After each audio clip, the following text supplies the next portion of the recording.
Welcome to Buckeyes Tomorrow Morning for Wednesday, June 28th. I'm your host, Tom Orr. The Indiana game is in 66 days. The game against Michigan in exactly 150 days. Before we get to those Big Ten games, we've got to talk a little non-conference football today. Some of the biggest games in the Big Ten non-conference schedule. And after going through the list, there's Ohio State and Notre Dame, which I'm sure you're all thinking. And after that,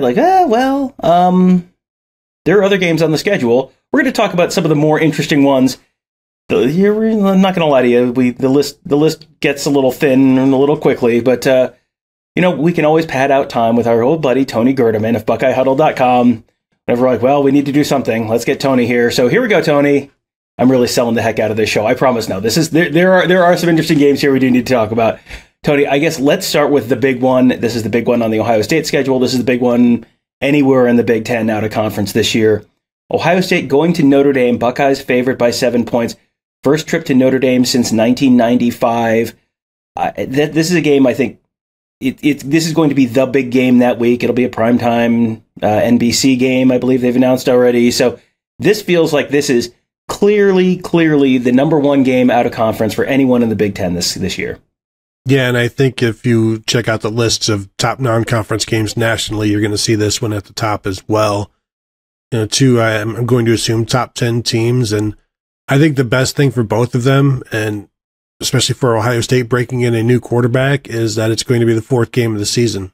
And it won't be this, because even last year, seeing Ohio State only score like 21 points against Notre Dame, that felt a little odd. And so you'll see this Ohio State offense, I think, be able to get into the flow a little bit before that game and see their full potential at that point. And I think that's good news for the Buckeyes. And also, I think for Notre Dame, just having as much knowledge about their own program and their own team as they can have, and then seeing more of Ohio State so that they can formulate a plan against Ohio State. So there's some give and take. There's some pluses and minuses, but I think overall just having Ohio State get a few weeks of build up before that. But yeah, this is easily the biggest game in the Big Ten, biggest non-conference game in the Big Ten, because it's really like how many of the others are even going to be against ranked opponents?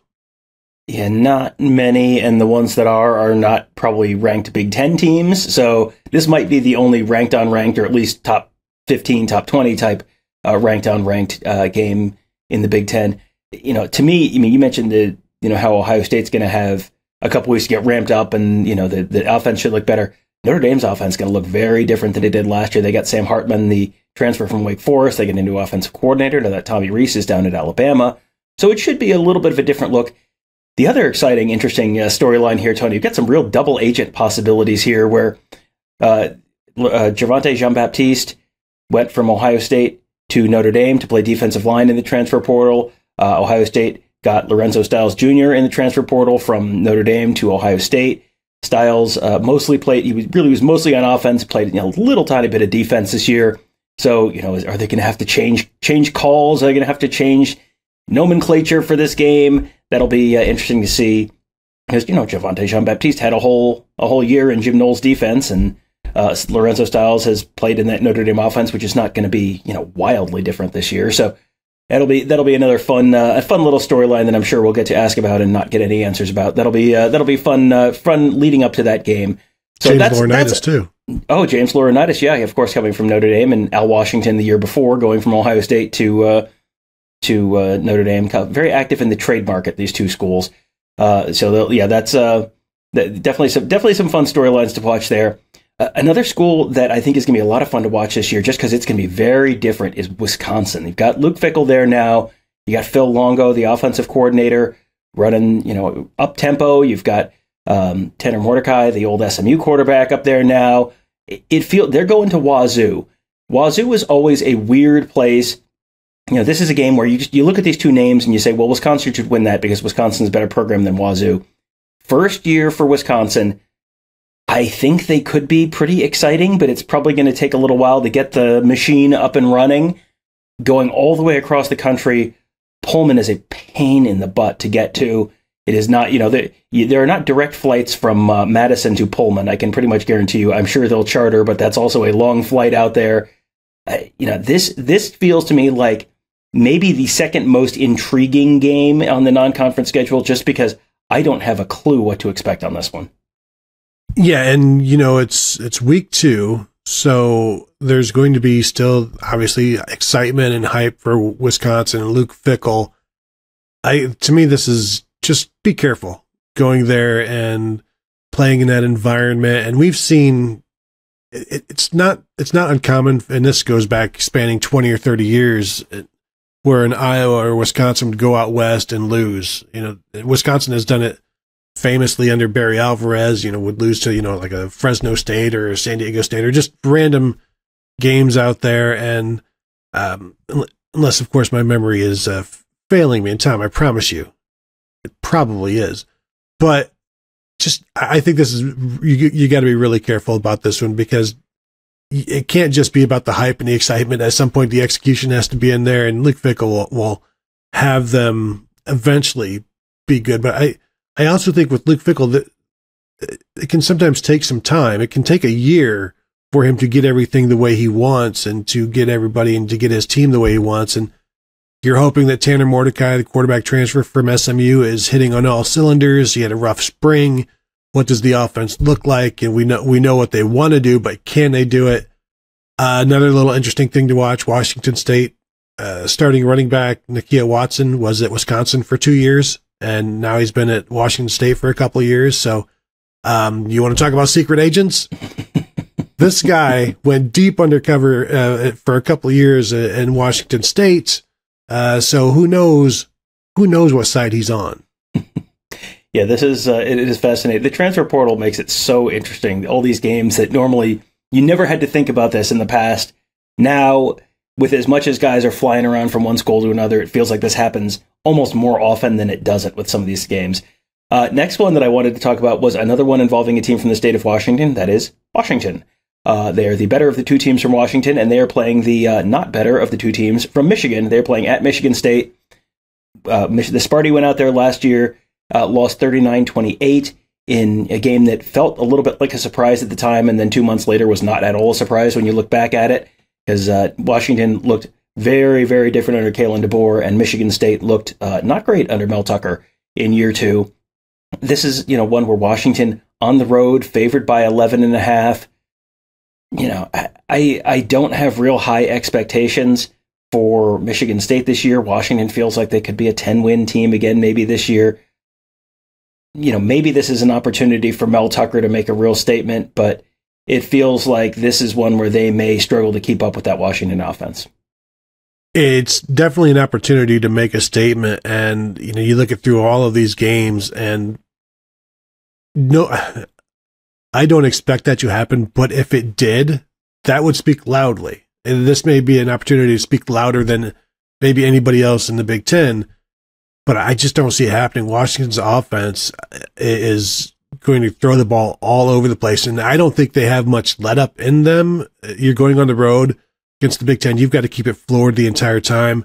Michigan State's offense is not good, and so can they even keep up? Can the defense stop Washington? And if they can't, can the Michigan State offense keep up? And I don't think they can. And this feels like one that could be, maybe like 28 points and just get completely out of hand, just because Washington's going to keep it floored, and Michigan State, I don't know if they have the ability to not quit if things are going poorly, just because of how poorly things have been going and the mood around the program right now. Like, this is an opportunity for Mel Tucker to slow all of that, to stop all of that.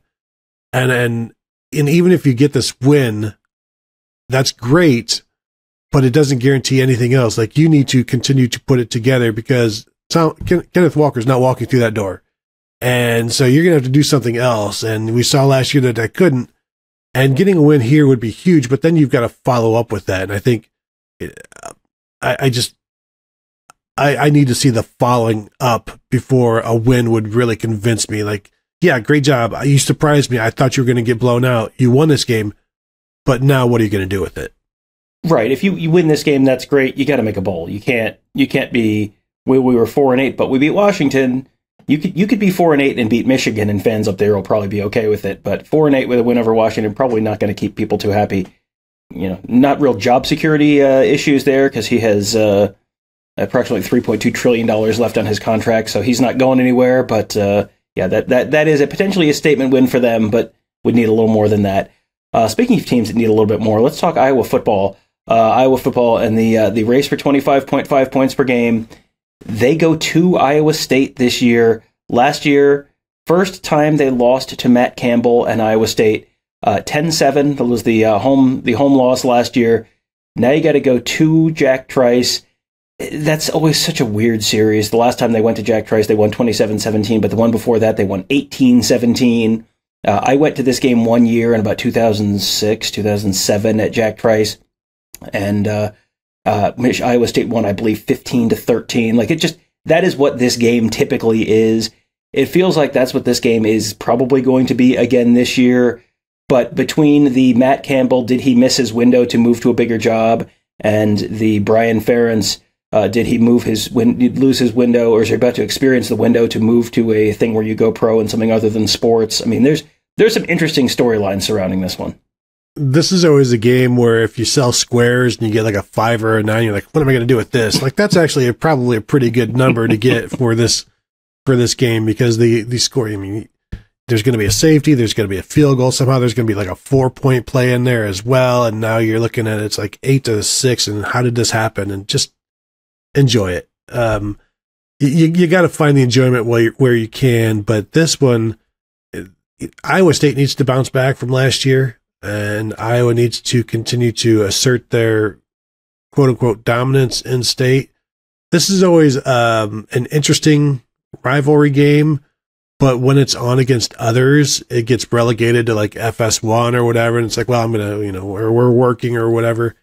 It's interesting to think about, and it's interesting after the fact. It doesn't always make for a great watch, though.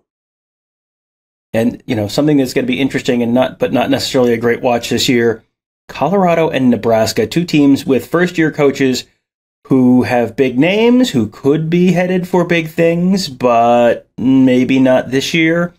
Colorado is the Nigerian Prince team of the year, where their over-under for the season win total is 3.5, but they are also getting the 6th most bets as of May. They were the 6th highest in the number of bets to win the national championship, with a season win total of 3.5. So if you're wondering who falls for those email scams, the answer is whoever those people are who have money on Colorado to win the national championship this year.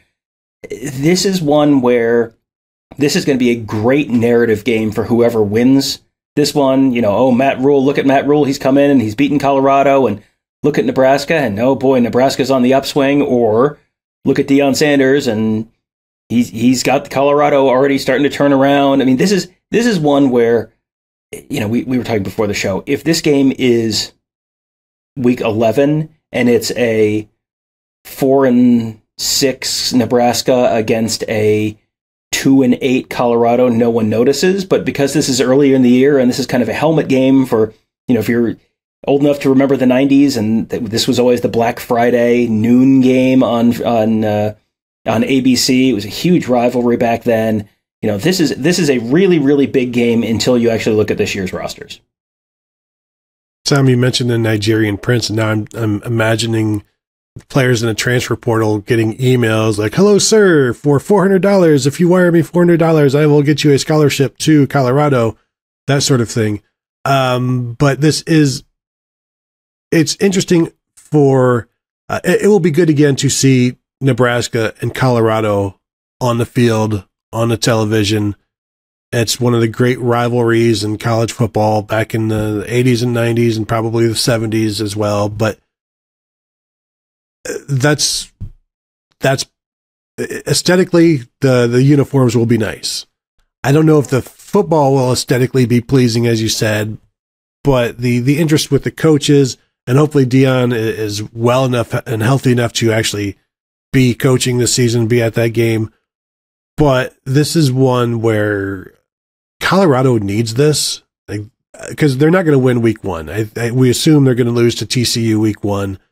They kind of need this, because you don't want to lose to a Big Ten team that has been bad, a Big Ten rival, if you will, that has been bad, because that takes even more of the wind out of your sails. And I think so much of the momentum is the blowing of wind for Colorado right now.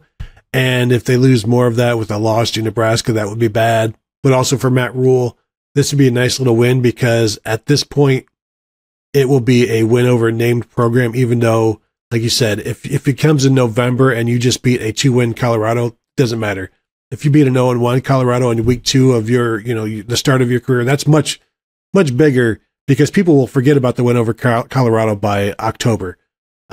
So they'll remember it here. It'll be some nice momentum and you move on from it. So I just don't lose this if you're Colorado. Another matchup of teams that were rivals in the 80s, and at least one of them not very good right now, West Virginia and Penn State opening at Beaver Stadium. I mean, Penn State's non-conference schedule. Michigan gets a lot of grief for their non-conference schedule being terrible. West Virginia is bad this year. Penn State a 20-point favorite over them week 1. The other teams on Penn State's non-conference schedule this year, Delaware and UMass, not great. As we discovered right before we hit record on this show, the 2 weeks before the Ohio State trip for Penn State, they have an off week, and then they play UMass. So basically going on the SEC late November schedule model there in early October for Penn State this year. I mean, unless you have something significant to add there, I was going to move on to one that feels like a basketball game and is really actually kind of a sneaky, interesting football game, and that is Illinois-Kansas. Yeah, Illinois-Kansas. It'll be important for both programs to maintain momentum, and so this would be a good win for either of them. And 3 or 4 years ago, you look at this, and this is one of those where this is going to be a noon kick or a 3:30 BTN game, and it'd be Kansas, so it'd be FS2 perhaps. But this is a game that I think it could be a very entertaining watch as both teams just fight and scrap because that's what they do. That's what Brett Bielema has brought to Illinois now, and obviously that's what Kansas has been doing recently. So this might be ugly in a nice way, in a good way, and I think it might be a close one down the stretch. And there will be some plays made in this one. This is a game that either team could win. It would be important for both. This would be a meaningful win for both of these programs. Yeah, those are two teams that were, I think, surprisingly good for big chunks of last season, and Kansas eventually had some injury issues and kind of tailed off a little bit towards the end of the season, but made a bowl. And Illinois was, shockingly good for Brett Bielema in, I believe, his second season there last year. So yeah, that's I think one that's kind of a sneaky good one. Last one, and this is, I guess, half of a basketball game. Minnesota, North Carolina, and North Carolina. This is the last ride probably of Drake May. This feels like one where there's not a line that I could find on this one yet, but it feels like Minnesota probably going to be a fairly significant underdog here. Yeah, but this would also be a nice signal that Minnesota is something if they can go and win at North Carolina, and not that North Carolina is going to be much of 7 wins, 8 wins, whatever. Drake May can will them to some wins other than that, but this would be a good win for Minnesota to show that they are not just a Tanner Morgan program. They are beyond that, or the running game that they have. This would kind of just be a signal that, hey, we're still here. And I wouldn't put it past North Carolina to lose games that they shouldn't, because that's been Mac Brown for his entire career, with aside from 1 year with Vince Young. So I do expect North Carolina to win that, because we don't know exactly what Minnesota has this year, but that is one to just keep an eye on. I would also suggest, Tom, I'm interested to see what happens with the Wagner at Rutgers. Wagner with the loss this past week to Russia. How do they bounce back at Rutgers? That will be one to watch as well. Neutral site game in where are they now? Belarus. That should be an interesting one for sure. Speaking of people taking L's. Last year, North Carolina finished 9-5. Tony, do you know what their streak at the end of the year was? Was it a 4-loss streak? 4-game losing streak to a lame duck Georgia Tech team, 21-17 at home. Double overtime loss at home to arch rival North Carolina State. An ACC championship game lost 39-10 to an aggressively average Clemson team, and then a 28-27 loss in Petco Park in the Holiday Bowl against Oregon, so not great. Not, hey, remember when North Carolina and Mac Brown was going to completely revolutionize the ACC and recruiting because of something, the Jordan Brand Jumpman something?